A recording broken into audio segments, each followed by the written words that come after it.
Is a negative behavior actually bad? What if it isn't? What that bad behavior is actually good for us?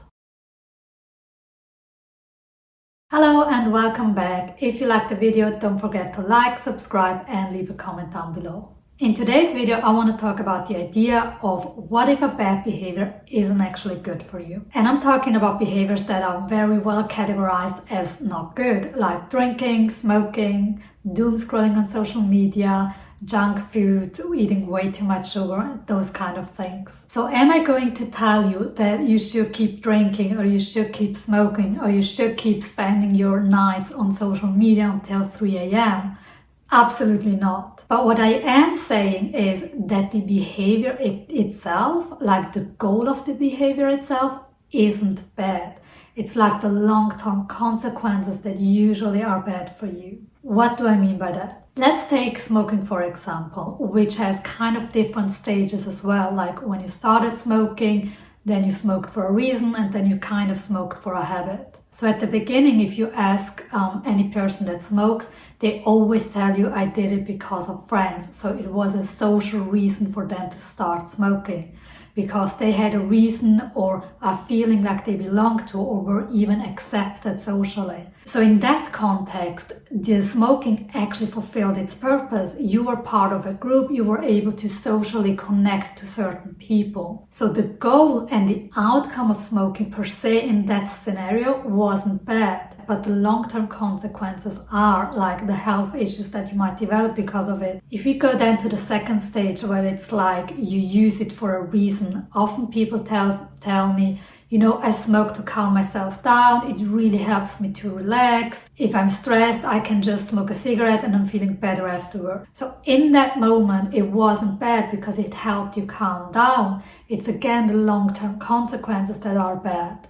Like for your health, for maybe even your social circles, there might be people who really dislike the fact that you're smoking, or it could be in finding a potential partner because you find someone that you really like, but they're like, I'm never going out with a smoker. And the last scenario is where it becomes a habit, where it's like, I don't even think about it, I don't actually need it, I'm just so used to it. For example, whenever I have a coffee, I also have a cigarette. It's just like the two go hand in hand and it's on autopilot. You don't even think about it anymore. With that one, I would even say it's the most useless behavior because it doesn't even fulfill a purpose. Like you're just doing it because you're doing it. You don't even know why you're doing it. There's not even a reason for you to do it. But you're just so used to it that you just keep doing it. You can actually use this example with any other behavior like drinking, doom scrolling on social media, spending tons of time on watching TV, eating lots of sweets. It's always the same. When we take the example for eating way too much sweets, it's also a behavior that you use to make yourself feel a certain way, either to calm yourself down because you're super stressed out, or it could be a social thing like you're visiting your relatives or your grandparents and it's like the thing that you use to connect and to socialize with each other instead of using a fruit which could do the same things, but you're just so used to cookies instead of maybe an apple, and it works either way. So it's not the actual tool, like it's not the sweets, the alcohol or the cigarettes, it's what you used to, like what did you learn yourself to use to get into a certain state or to help you process certain things. Does it mean it's okay to continue with that behavior? I don't think there's a yes and no to it. If you ask me personally, I think it's a no, because you are destructive towards yourself and you're destructive towards the people around you. So I don't think you should be continuing on those behaviors. However, you are the only one who can answer that question for yourself. The way you can do it is asking yourself the following questions, like, how do I feel executing that behavior? Like, am I okay with the fact that I'm smoking? Do I even like smoking and I don't even want to quit it?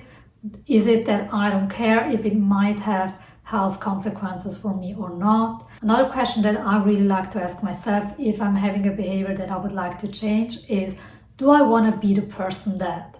Do I want to be the person that is still smoking in 50 years? Do I want to be the person that the only way to calm myself down is reach for the cookies? Do I want to be the person that can only socialize when I'm drinking?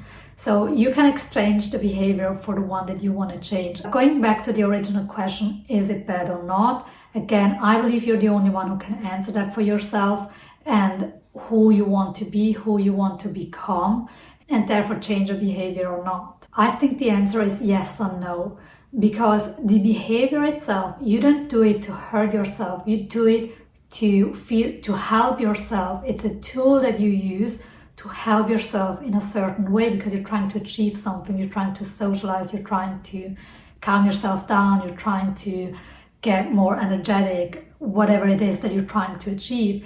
So that in itself is not bad, because you're trying to help yourself.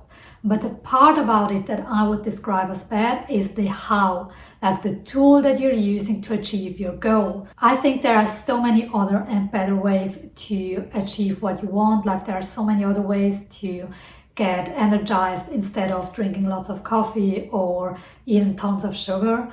And there are so many other ways to socialize instead of having to use alcohol or having to use something like cigarettes. At the end of the day, I again personally believe it's up to you. You got to do what feels right for you. And I think you got to be really, really honest with yourself if you're willing to pay the consequences. Like, are you willing to potentially lose a loved one because they are no longer willing to keep up with your behavior?